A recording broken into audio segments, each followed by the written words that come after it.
E vou pedir para a Ângela apresentar para a gente um pouquinho o filme do Geraldo Sarno, que eu pensei que era recente, mas o filme é de 2018.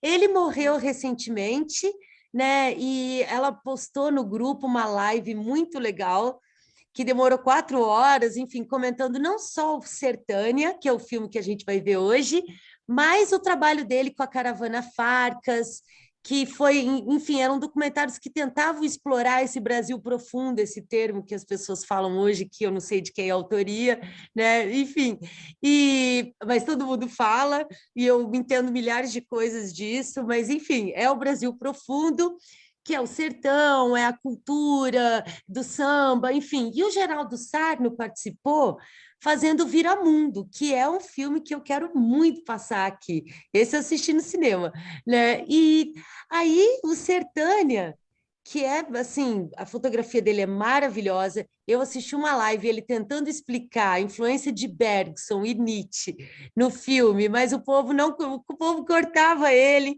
e ele também estava lá cheio de hiperlink, pior que Lília, falava uma coisa, lembrava de outra, interrompia e não terminava. E aí eu acabei não sabendo o que ele falou, que o Francis e a Laila no Festival de Tiradentes resumiram muito bem o filme, e aí ele não falava o que ele falava. Eu liguei para o meu amigo, Francis, o que você falou? E aí ele falou, eu não lembro. Enfim, e aí eu vou terminar de assistir a live para ver o que foi falado, o que é esse resumo do Sertânia, né? Mas o filme, ele é filmado em preto e branco, 2018, uma fotografia espetacular, uma atmosfera assim onírica, né? A gente está num sonho, a gente está na memória dele, do personagem. É cangaço, é Antão, né? O rapaz. E o filme começa com um violeiro cantador, né? Que tem o violeiro, que é só viola, e tem o violeiro cantador. E aí ele meio que começa na rima contando a história que a gente vai assistir.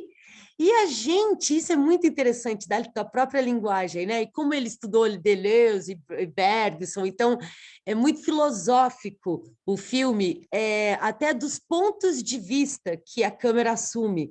Então a gente às vezes está vivendo a memória do personagem, às vezes a gente está vivendo a emoção das pessoas que estão junto com o personagem, a gente não sabe o tempo que é, então essa noção da duração do Bergson, né, que passado, presente e futuro vivem, né, porque não é um tempo espacializado em que um precede o outro ou sucede o outro, não, é um tempo todo agora, como é a nossa memória, né? E o cinema também é esse lugar dessas imagens não necessariamente cronológicas, né, em que a infância, o dia de ontem, a ansiedade de amanhã, vive tudo ao mesmo tempo agora, né? Principalmente no sonho. Então, o filme ele tem essa coisa muito forte, né?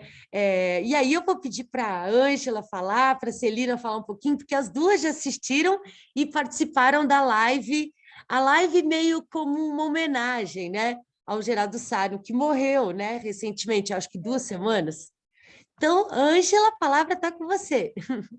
Então, eu vou ser bem sucinta, até porque eu acho que vale a pena a gente conversar mais depois do filme, né? Mas o que eu acho importante a gente trazer é que, para ele, Geraldo Sarno, cinema era uma forma de resistência, né? E ele diz isso numa das últimas entrevistas dele, e a entrevista era sobre o Sertânia. Ele diz, olha, cinema para mim é uma forma de resistência, né? E não adianta só, é interessante essa questão da filosofia, porque ele diz assim, cinema é linguagem, é claro, né? E ele se presta para a filosofia, mas para ele não bastava só o cinema enquanto buscar o cinema, pensar o cinema enquanto linguagem ou enquanto um instrumento hábil a se pensar filosoficamente, porque para ele o cinema só tinha sentido se ele buscasse refletir o cotidiano do nosso povo. Isso são as palavras dele, né? Ele diz, olha, na verdade, eu estou com uma colinha aqui do lado, ele diz, para fazer cinema você tem que estar dentro da humanidade para a qual você deve o seu afeto. Então, para ele, só tem sentido a partir do momento em que o cinema reflete o cotidiano do nosso povo, né? E eu acho que ele deixa isso bem claro. Eu não vi toda a obra dele, né, mas na obra dele, enfim. E aí, falando em filosofia, ele cita o Walter Benjamin como sendo o grande pensador ao qual ele se filiou. E aí ele conceituou o Walter Benjamin dizendo que o Benjamin era um marxista messiânico porque ele trazia em si o seu messianismo enquanto judeu, né? E fala da utopia em Benjamin, dizendo que ele concorda com o Walter Benjamin, no sentido de que a humanidade tende para o fim, que a humanidade vai acabar, e que o nosso exercício e a nossa resistência é fazer com que esse final fique o mais longínquo possível, né? Em relação ao filme, eu acho que ele tem uma fotografia ímpar, tanto da maneira como ele estoura a claridade, né? Como da maneira como a câmera se movimenta. Ela é uma câmera que não é nada ingênua, né? Não é pôr uma câmera no ombro e sair filmando. Ele tem um movimento de câmera fora de série, uma fotografia fora de série.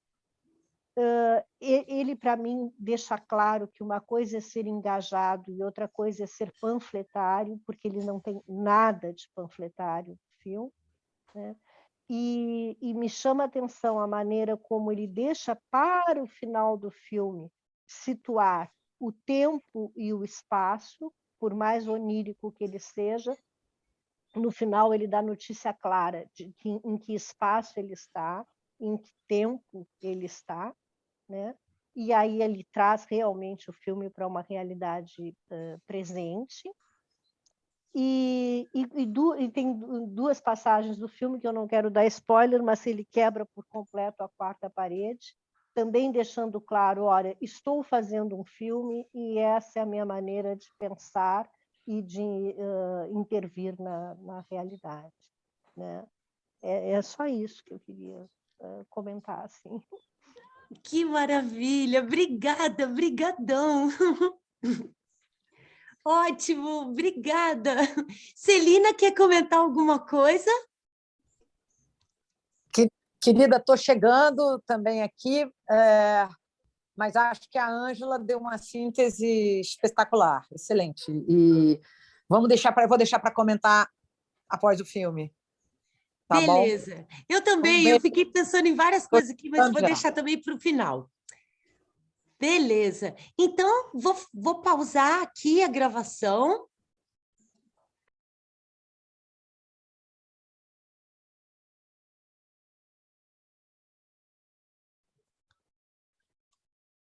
Boa noite, pessoal.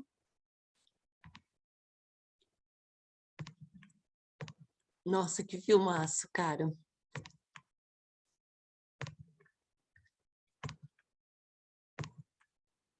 Que atores incríveis, que menino lindo, meu Deus. Nossa, vamos ligando as câmeras. Liberar aqui o som para todo mundo. Então, vamos lá. Celina, quer começar?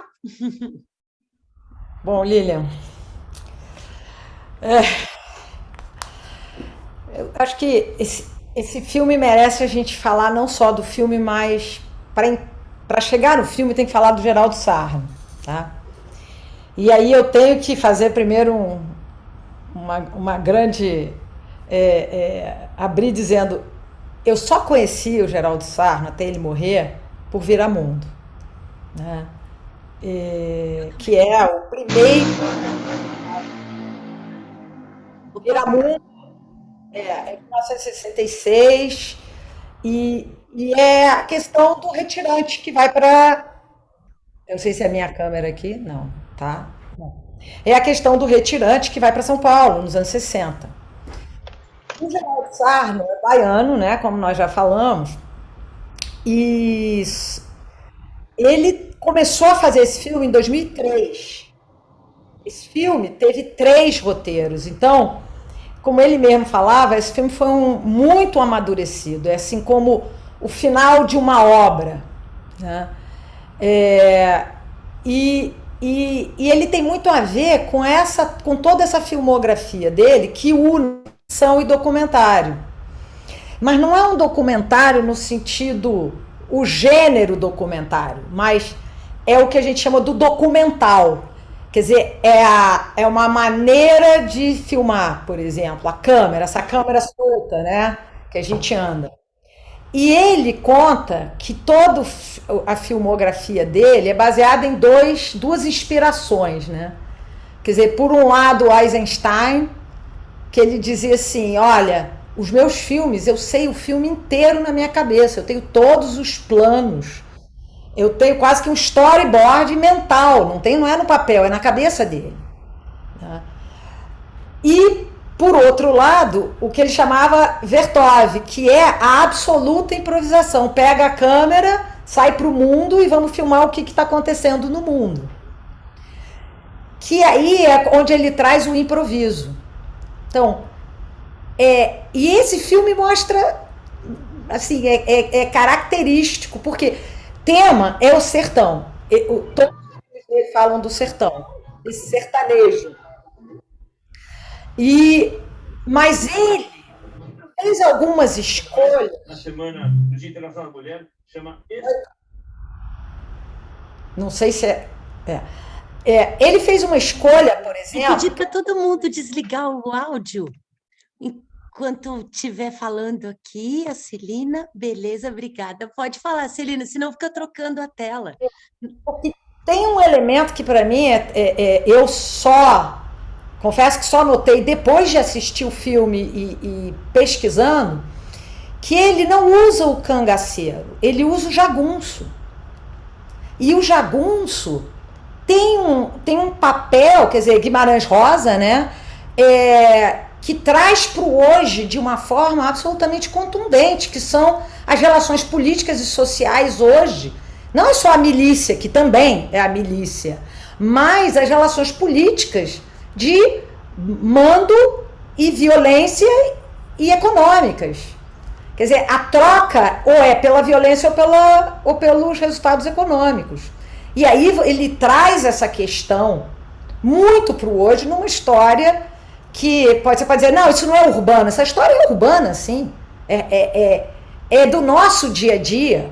Ela não é só lá do sertão do Guimarães Rosa, como o Guimarães Rosa é absolutamente atual.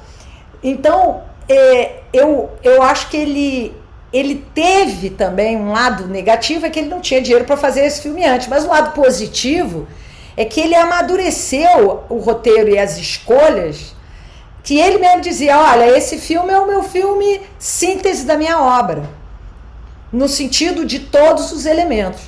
E aí eu queria falar de um elemento que a Ângela mencionou, que não valia a pena falar antes porque ninguém tinha visto o filme, né? Que é essa coisa de quebrar a quarta parede. O Geraldo Sarno, na realidade, ele planeja, ele escreve, ele pensa um filme ficcional. A quebra da quarta parede é o acaso do improviso. Ele não sabia que aqueles planos existiam no material. Ele descobre na ilha de edição. E aí, a gente pode falar, um plano é aquele plano típico teatral. Mas, e é isso aí que eu confesso que eu critico muito os cineastas atuais, porque eles acham que quebrar a quarta parede é pegar uma segunda câmera e filmar eles fazendo um plano. Quer dizer, quebrar a quarta parede não é isso. O quebrar a quarta parede é o que é que um plano serve à história. E qual é que esses planos servem à história? E para mim o de teatro é espetacular, porque ele está falando do demônio, do cão. Primeiro quem está falando do cão é o Gaivota. Aí vem esse plano e aí ele começa a falar do demônio, deles mesmo, do jagunço, da cegueira. Por que nós estamos matando uns a outros? Por que soldado mata soldado? Ele é espetacular. E aí é o plano das meninas cegas. Quer dizer, é a autocegueira, é a nossa cegueira. E é por isso que ele traz a quarta parede, para nos trazer para isso, para nos falar isso, como espectadores. E o outro plano que ele quebra a quarta parede, quer dizer, que ele quebra, que ele encontra no material, é o jesuíno, né, preparando lá o Gaivota preparando a espingarda naquele plano onírico, né, que na verdade o Gaivota está sonhando, que ele está tendo aquele duelo com o jesuíno, né, e aí fala o diretor, o outro, que eu não sei quem é, fala para ele, não, atira, ajusta assim, e ele pergunta, e ele, não, mas atira. Quer dizer, mais uma vez, quer dizer, servindo a narrativa do duelo. Atira. E também a coisa do chute, né? Que é atirar dentro do faroeste também, né? O chute também é atirar, é o mesmo verbo, né? E de conquistar corações e mentes, o cinema como máquina de guerra também, né? Essa consciência, lógico que o filme dele não vai virar um objeto ideológico, mercadológico, mas ele tem consciência disso, né? Do poder dessa imagem. Desculpa te interromper. Eu prefiro que você ajude, eu estou aqui pensando. Eu acho que tem mais só talvez um último elemento que era interessante chamar a atenção, né? Que às vezes a gente não nota certas coisas, e eu escutei numa entrevista do Geraldo Sarno, ele perguntado, vem cá, mas o seu filme lançou na pandemia, as pessoas estão assistindo em tela pequena, né? Como é que é isso, né? Como é que as pessoas estão gostando dessa coisa de um filme que é muito cinematográfico, né? A forma de filmar, para tela grande. E ele veio com a seguinte resposta, ele falou, olha, eu me dei conta neste filme que todos os meus filmes são narrados, tem narrador. Porque vem da minha paixão pela literatura, pelo romance. E ele falou assim, eu nunca tinha me dado conta disso. E talvez esse seja um elemento que consiga, você apesar, não, você não tem assim, a imersão da tela grande, mas você tem essa voz que te ajuda a ficar conectado ao longo da história do filme, que é o narrador, né? Ele não depende só da imagem, mas também do narrador. Ele falou, olha, isso foi absoluto, não tive nenhum propósito com isso.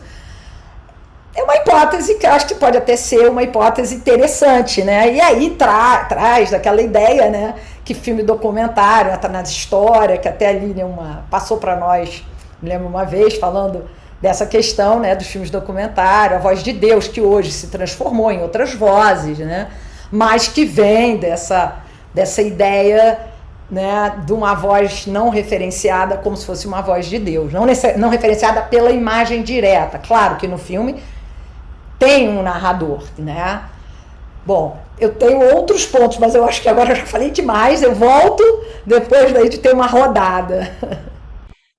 Obrigada, Celina, que legal.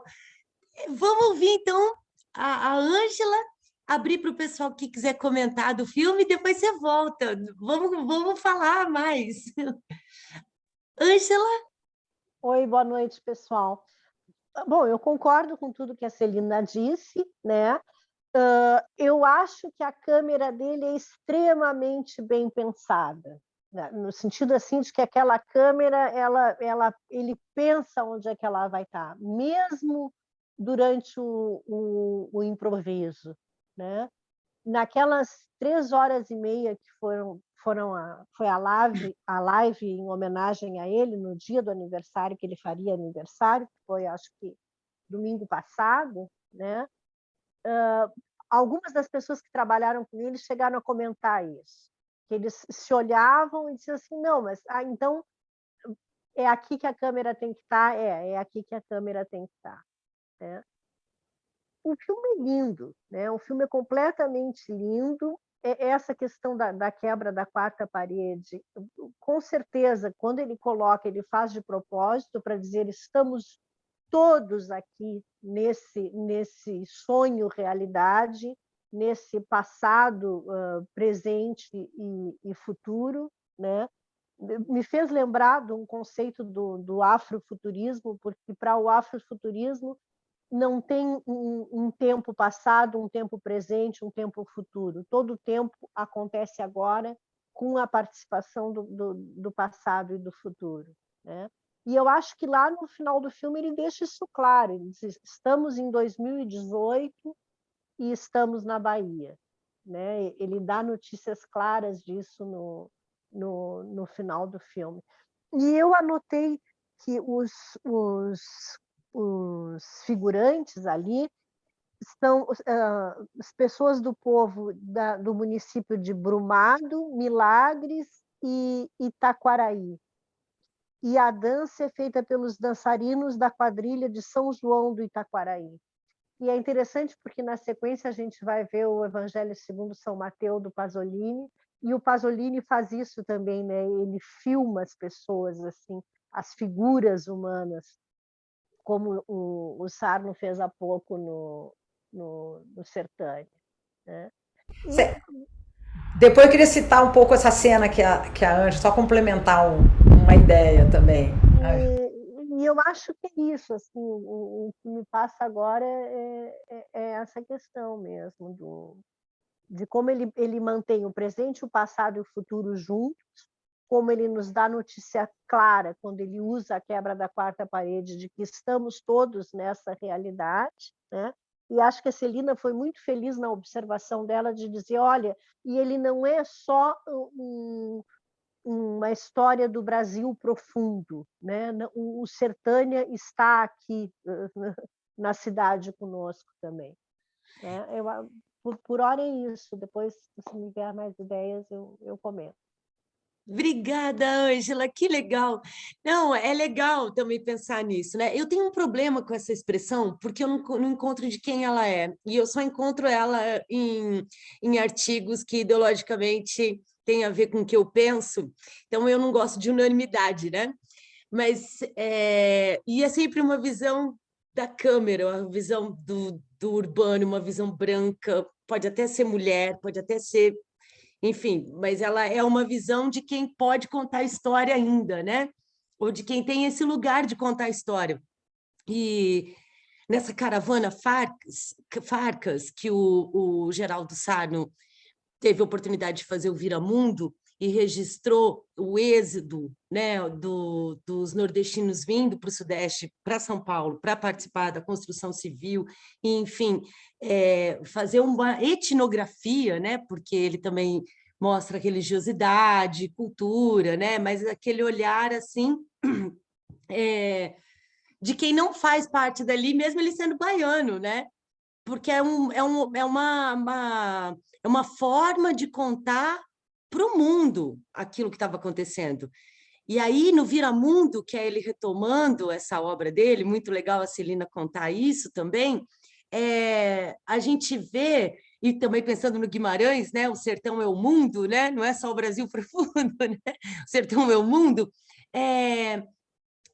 Na hora que a mãe é escolhida para ir para São Paulo com ele, né?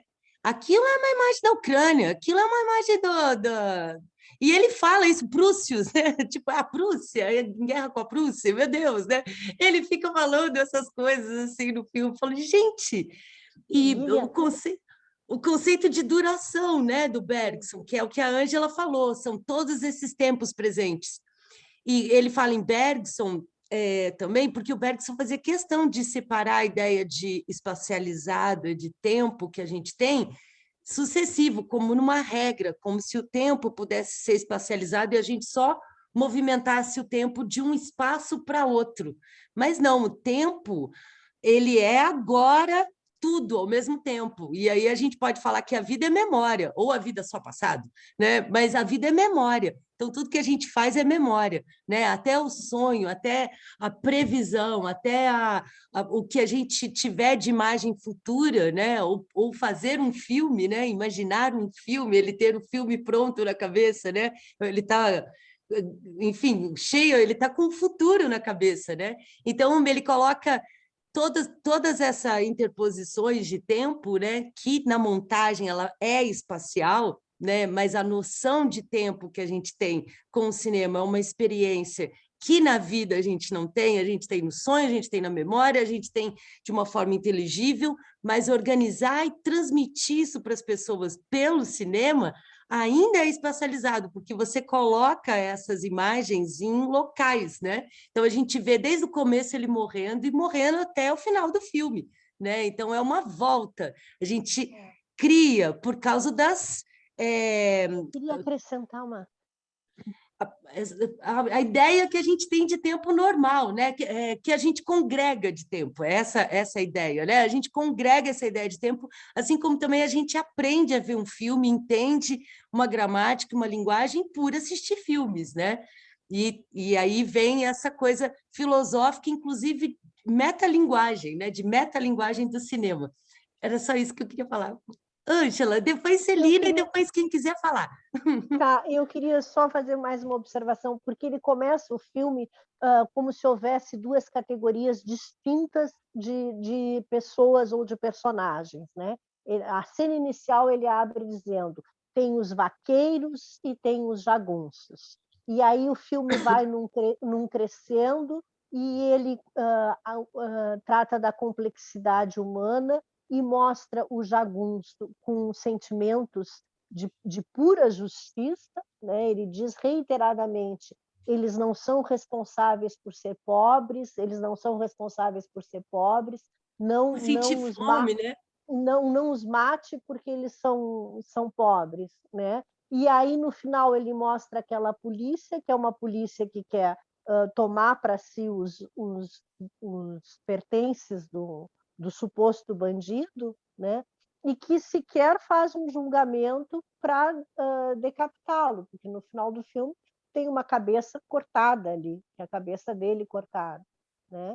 Então eu acho muito interessante também como ele começa com duas categorias distintas de ser humano, como se houvesse assim o bem e o mal, o vaqueiro e o jagunço, né? E ele vai revelando como essa questão é bem mais complexa. E termina o filme de uma forma clara, assim, né? Como ele é. O outro é condenado sumariamente, sem processo, sem coisa nenhuma. Era só essa pequena observação. Por hora é isso. Obrigada, Ângela. Celina, e quem quiser pode levantar a mão também. Só para complementar, né? Na realidade, ele é baiano, mas ele é um baiano de Salvador. A primeira vez que ele vai ao sertão foi com a Caravana Farcas em 1966. E por quê? Isso que eu achei tão interessante. Por causa da Lina Bobardi. Olha, ele ganhou uma bolsa para a Havana em 64, né? Mas ele não tinha o sertão como ainda a sua temática. A Lina Bobardi vai para o Nordeste para criar os museus e dá visibilidade à expressão artística e à criatividade do sertanejo. E aí ele olha aquilo e fala: poxa, eu tenho que encontrar esses personagens.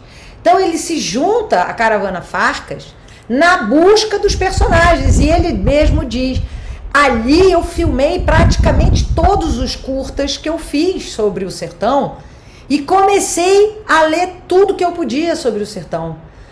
E ele dizia: poxa, e era caríssimo filmar, porque eram 10 minutos, custavam $200, $100 para filmar e $100 para revelar. E você filmava sem saber o que tinha filmado. Então você ficava meses filmando, né, naquela jornada, voltava para Rio ou São Paulo, revelava, mas você já tinha na cabeça as cenas. Não, essa cena aqui vai ser a abertura, essa vai fechar. O filme era montado na cabeça primeiro e depois na moviola, né? Então isso era só para fazer esse comentário, que ele não foi da turma do Glauber Rocha, ele não foi, o que o tocou não foi o grupo como Orlando Senna e outros, né, que estudaram, que eram contemporâneos dele, que foram nesse grupo.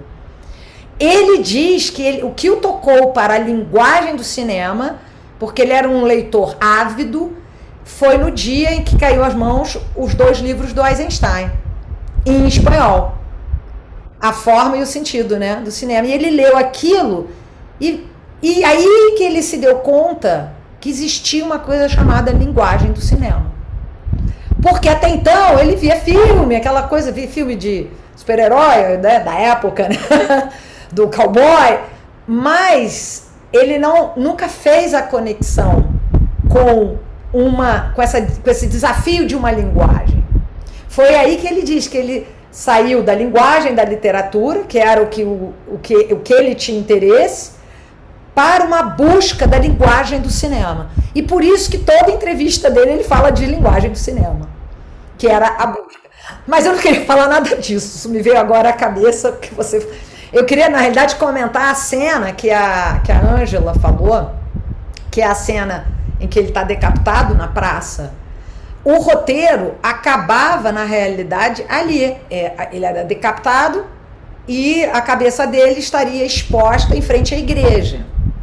No último dia de filmagem, ele soube que haveria, porque ele filmou em junho, no dia seguinte, uma festa de São João. E aí é o acaso, o improviso. E aí ele disse, perfeito, vou filmar a cabeça na praça para a festa e em seguida a festa de São João. Então, foi todo aquele final um grande improviso que não estava no roteiro, né? Estava aberto para o improviso, né? Era esse só o comentário, porque a Ângela estava falando sobre isso. Nada disso foi pensado, né? Isso foi assim, literalmente no último dia de filmagem. Isso é tão legal que nessa cena a gente percebe que está no dia de hoje pelas mulheres de óculos, né? É muito legal, porque são várias mulheres de óculos, aí a gente vê. É agora, né? Antes de... Porque está ali, sai a cabeça e vê o povo vendo a cabeça, né? É muito legal. Nossa, aquela cena dos cegos se matando, aquilo lá é épico. Meu Deus, aquilo o mundo inteiro tem que ver. Os cegos, assim, é exatamente essa imagem. Ah, e um detalhe, assim, que eu sei que vocês vão falar não tem nada a ver, mas para mim tem tudo a ver. Ele completaria 84 anos agora, dia 6 de março. Ele é pisciano também, ele é do nosso cardume. Ele morreu dia 22, né? Mas faz aniversário com a Nina, né, Áquila? Dia 6. Né? Para mim tem tudo a ver ele ser pisciano, né? Toda essa coisa da metalinguagem, enfim, ou seja, do sonho e da realidade ser a mesma coisa, né? Ou de sonhar e realizar ser a mesma coisa, né? E essa coisa de não ser convencional, né? Para contar a história, né? Não é enfim, existem várias formas de contar a história, né? Na própria literatura você tem flashback, né? Então não são exclusivas da própria linguagem do cinema, né? E não existe só a forma de quebrar a parede olhando para a câmera, né? É filmando o pessoal atrás, né? Enfim, filmando o crew, que não é só isso também, né? Isso, a quarta parede no teatro, ela tem a mesma função, objetivamente, né? A gente imagina que teria a mesma função, que é trazer a pessoa para a realidade, né? No Godard, uma mulher é uma mulher, o casal lá está brigando, a Ana Karina bonitinha, de vestidinho, o marido andando de bicicleta dentro do apartamento, lá. Quando vê, aparece um microfone, assim, né? Tipo assim, né? Desprazer, né? Isso aqui é a realidade, né? Não é só a ilusão, né? Então, tem uma função crítica de quebrar a parede no teatro e tem no cinema também. E o cinema ele tem experiências diferentes de trabalhar com o tempo, né? E o que a literatura é diferente, que as outras artes, enfim, da música, é tudo diferente, cada um tem a sua especificidade, né? O cinema tenta usar de todas elas, né? Por isso que a sétima arte são as outras 6, né? Juntas. Mas esse filme, assim, eu pensei no começo, quando eu estava assistindo, né? Essa semana, eu achei que ele poderia ser muito árido para a gente, para o público aqui, né?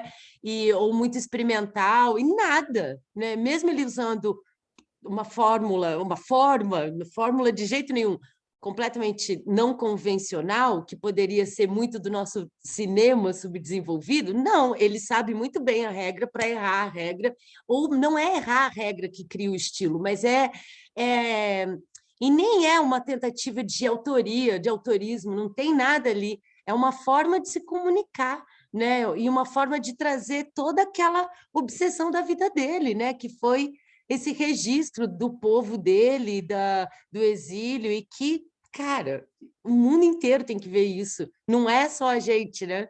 É impressionante, eu acho impressionante essas imagens, a beleza delas, a história, enfim.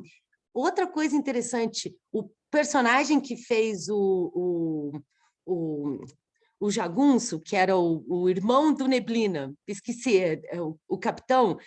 Então, o ator também fez o papel do pai dele, mas o pai dele não aparece, aparece só sendo decapitado ou deitado no chão, na hora que a mãe está chorando ou que uma moça chora o corpo. E aí, nos créditos, estava que ele era o pai dele também. Aí vem Guimarães também, o Rio, né?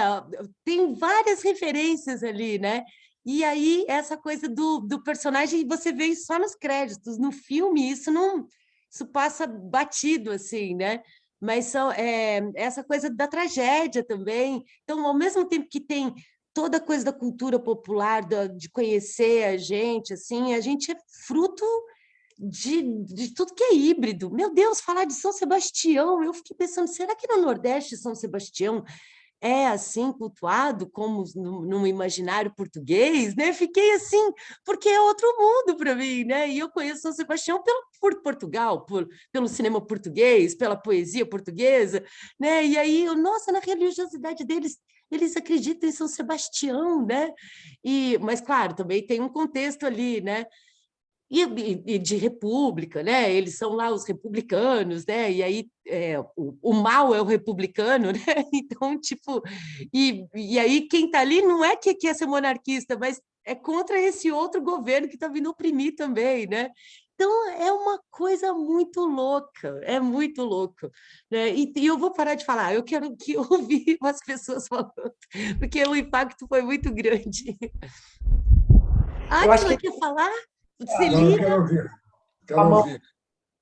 ouvir. Lília, é só um outro ponto de vista, mas claro, é o ponto de vista do Geraldo Sarno, né? A visão dele de mundo, né? A realidade, quando ele acha que ele explica o Brasil por essa relação entre São Paulo e o Nordeste, que você compreender historicamente, e ele usa essa compreensão através de 3 personagens que em todo filme dele tem, quer dizer, e esse filme mais ainda, né, que é o padre, claro, né, tem o padre, tem como no Viramundo o retirante, o cangaceiro, que é a violência, e o mais importante, que é o coronel Belmiro Gouveia, que é a tese de que desenvolvimento econômico tira a pessoa da miséria.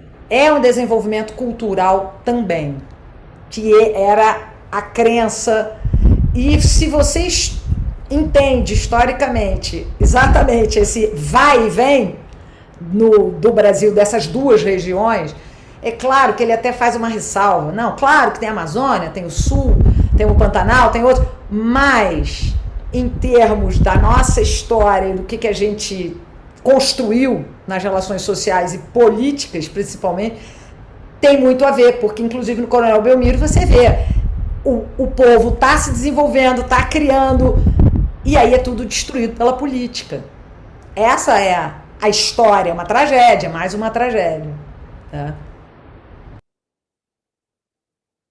Legal você pontuar isso, né? Porque é um recorte dessas 2 regiões, mas querendo representar um Brasil, né? E que a gente vê outras coisas, né? A gente vê o agora, o antes, o mundo, enfim, essas relações de poder, né? Mesmo que tenham esses personagens definidos, muito definidos na nossa cultura, né? Grácia quer comentar? Você assistiu o filme também, Áquila? Eu queria falar alguma coisinha, Lilian. Beth, você está com a mãozinha levantada no vídeo, desculpa. Eu tô. Aí eu não estou conseguindo acessar meu. Você se liberou meu vídeo? Porque eu não estou conseguindo. Vê se agora você consegue. Ah, bom, acho que agora eu consigo. Agora eu consegui, então tá. Desculpa. É que quando eu vou liberando, vai fazendo tipo um carrossel, assim.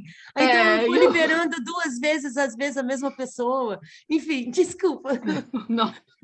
Bom, assim, eu achei muito interessante o uso do tempo nessa questão aí do Bergson, né? Como ele usou.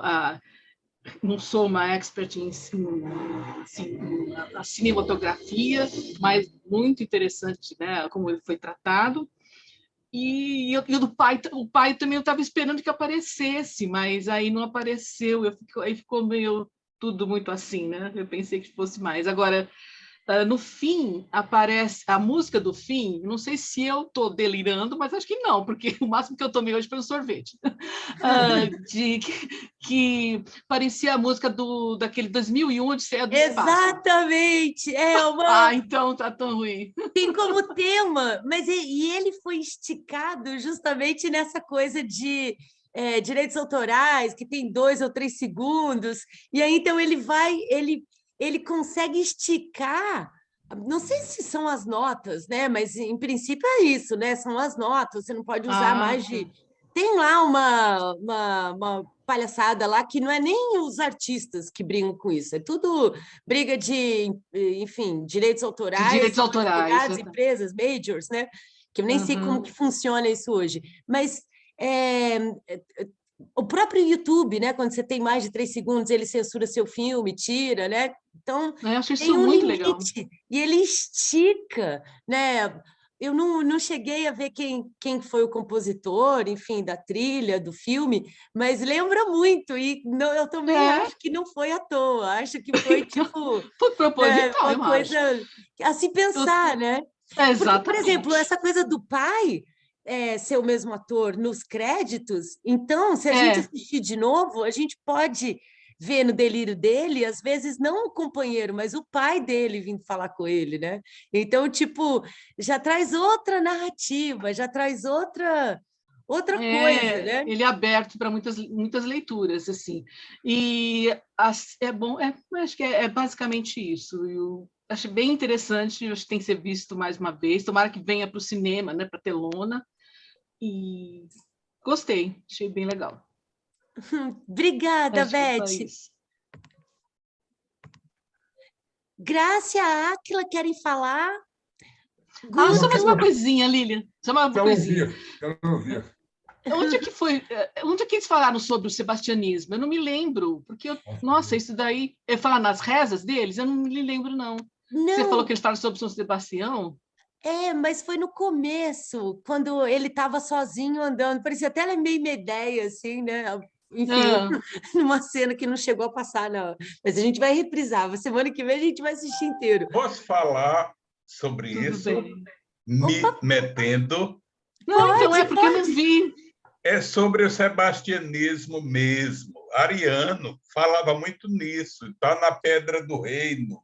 E tem uma cidade lá no sertão, em Pernambuco, São José do Belmonte, que tem as Pedras do Reino e tem toda essa coisa de São Sebastião, do sebastianismo e da importância lá no sertão. É que eu não lembro no filme, mas a Lília falou que é no começo, né? Então precisaria ver outra vez. Eu não me lembro no filme a citação, mas nossa... Realmente, o sebastianismo é muito recorrente na literatura e aí agora no cinema também, né? Bem interessante no Nordeste. Eu acabei. Obrigada, Guto. Obrigada, também. Beth. Graça, Celina, Ângela, querem comentar para a gente? Eu estou igual a Áquila, eu quero ouvir. Eu realmente, gente, achei lindo demais, demais. As imagens são incríveis, né? Eu não esperava. Inclusive, como as meninas tinham falado antes, em termos da luz, né? Então, é muito bonito o trabalho, muito bonito o filme, né? Vocês falando agora de São Sebastião, me lembrei também porque eu sou de Ilhéus, que em Ilhéus nós temos um oiteiro de São Sebastião. Então, tem uma festa, não lembro mais a data, mas tem uma festa muito bonita, que é no Oiteiro mesmo, é um morro, em que eles têm toda com um pau imenso que eles enfeitam, que eles fazem toda uma referência a São Sebastião também. Uma festa bem bonita. Bem bonita. É isso, nossa, amei o filme, quero ver de novo, porque realmente é muito belo. E as meninas, Ângela, tanto Ângela como Celina, né? Então, nossa, é muito bom ouvir vocês falar, só dá vontade de ouvir. Muito lindo. Obrigada, super obrigada. Nossa, obrigada mesmo. Vocês querem comentar mais alguma coisinha? Celina, Ângela?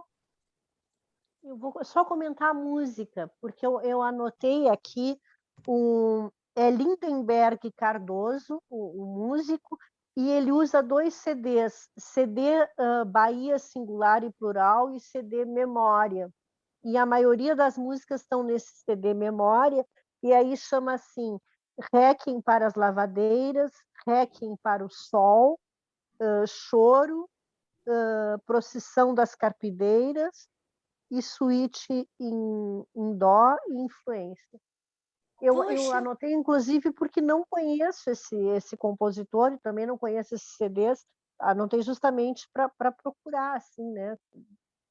Que legal! A trilha sonora do filme, né? É só isso. É capaz de Guto conhecer, hein, Guto? Ele é baiano, já falecido, super bom compositor aqui, muito tempo na UFBA, né, na universidade. E esse Bahia Singular e Plural é um projeto que até minha irmã, eu tenho uma irmã que é cantora também, então ela participou também desse projeto. Agora, engraçado, eu não sabia que existia vou até ver com ela, não sabia que existia esse CD, né? Porque vira e mexe a TVE, a educativa daqui, a educadora, ela realmente traz sempre um pouco desse projeto Singular e Plural. Sempre está passando alguma coisa, né? Guto é capaz de conhecer muito mais do que eu, de Lindenberg Cardoso. Olha, ele, inclusive, faleceu em 89, já faz um tempinho, mas ainda é muito cultuado aqui. Foi um grande compositor. Como é que ele chama? Lindenberg Cardoso. Que coisa! Não, é incrível. Pô, mas ainda assim, não fui só eu que senti, a Beth também sentiu uma releitura do tema, né? Assim falava Zaratustra, né? Do Richard Strauss, né? Que eu acho que é o do 2001, Odisseia no Espaço, né? E aí, então, eu acho que pode ser uma releitura, né? A gente procurar e ver se tem, né? Os músicos são, enfim, né? São super, eles fazem homenagens, né? Vamos dizer assim, diferente do que a indústria chama, né? De plágio, de lá, são homenagens, né? E claro, uma memória, né?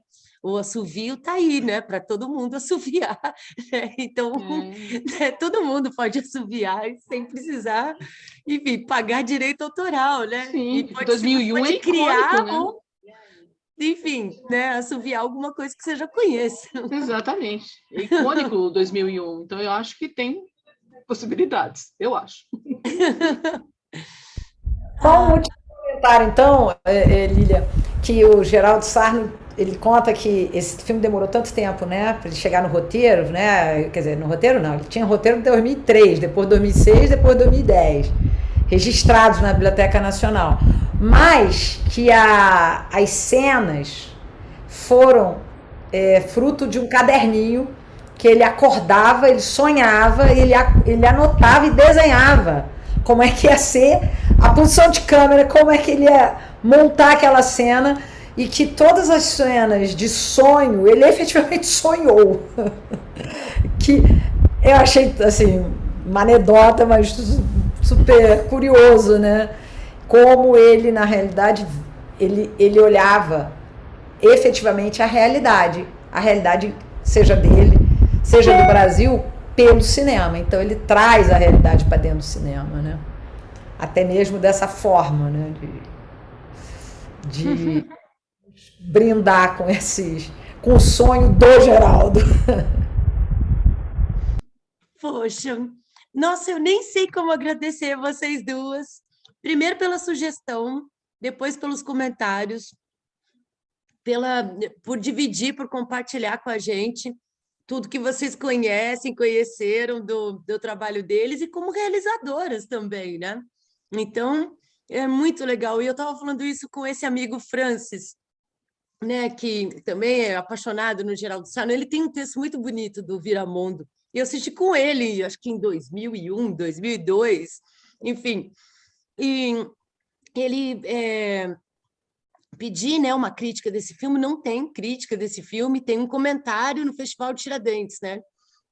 E é uma coisa assim que eu sinto tão distante às vezes dessa coisa do Brasil, do cinema contemporâneo, porque ou ele é muito, como é que se diz?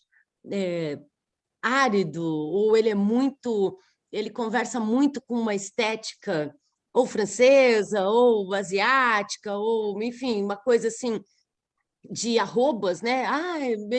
A Celina citou a Chantal Akerman, né? Então hoje a galerinha adora fazer aquelas coisas demoradas, e ela é inspirada pelo Ozu, então todo o enquadramento e a pessoa cabe dentro do quadro, né? Filma o pé e a cabeça dela não tem nada em cima da cabeça dela, nada embaixo. Então, tipo, aquela realidade opressora do quadro, né? E da vida das pessoas, e uma coisa demorada, do silêncio das coisas, né? O documentário O Tempo Morto. Então, tipo, uma experimentação da linguagem que afasta a gente até da história. Eu vejo tão pouco filme brasileiro hoje, porque parece que é tudo filme de estudante, né? E sempre são estudantes. Se a gente for pensar, está todo mundo experimentando a linguagem o tempo inteiro. Mas é quando você vê já uma experimentação que ela já é uma experimentação treinada, padrão, né? Daquilo que poderia ser aceitável num festival, ou lá. Enfim, é um filme que tem uma introdução de 1h30 e meia hora de filme, né? Uma coisa meio assim. E aí, então, eu tenho uma distância tão grande hoje do cinema nacional, assim, e eu nem sugiro muito, até porque quando a gente passa documentário e filme brasileiro, o público é menor, né? A gente já sabe disso. Tem um filme brasileiro que acabou de ganhar a Berlinale Nova Geração, uma cineasta que também tem uma câmera documental. E também teve um roteiro que introduziu o improviso. E aí eu vou falar mais para não falar nada, porque eu acho que eu também não tinha visto esse filme e vi lá, porque por função da Ângela, do 3 em Cena. Não sei se você viu lá, Ângela, sobre que é a história das skatistas em São Paulo. Ah, que legal! É um documentário. Não, ficcional. Não, mas eu não vi o filme. Tu já assistisse ao filme, Celina? Também não, mas é espetacular, né? Tudo que se falou do filme. Eu acho que a gente podia... Eu vou ver o filme, eu e Ângela e tal, e aí a gente fala com a Lívia. Isso mesmo. Porque a gente precisa ver a gente, por mais que seja difícil, né? Enfim, por mais que seja uma linguagem distante, né? Que não comunique, né? A gente tem que fazer esse esforço de ver o que as pessoas estão criando, né? Que são pessoas que estão vivendo as mesmas coisas que a gente, né? É como se a gente só lesse e não escrevesse, né? Quando a gente só assiste filme, né? E aí, de repente, a gente vê que as pessoas estão escrevendo também, né? E é a gente. Então, eu acho que a gente podia fazer um esforço de ver coisas contemporâneas e até começar pelos enfim, os grandes, né? Para depois a gente ter um olhar generoso para a juventude produzindo também, né? E, enfim, a gente podia pensar nisso também, né? E tem um público grande aqui que nem assistiu o primeiro filme, né? Boa noite a todos que chegaram depois, né? O Sérgio, meu pai, o Jorge, a Miriam, Marisa, Alba, Vera, Otávio, né? Que chegaram aí depois, Nelly, né? Então, boa noite para todo mundo. Vocês perderam o filmaço, mas eu vou mandar daqui a pouco. Enfim, então eu vou só dar uma pausa aqui para a gente poder fazer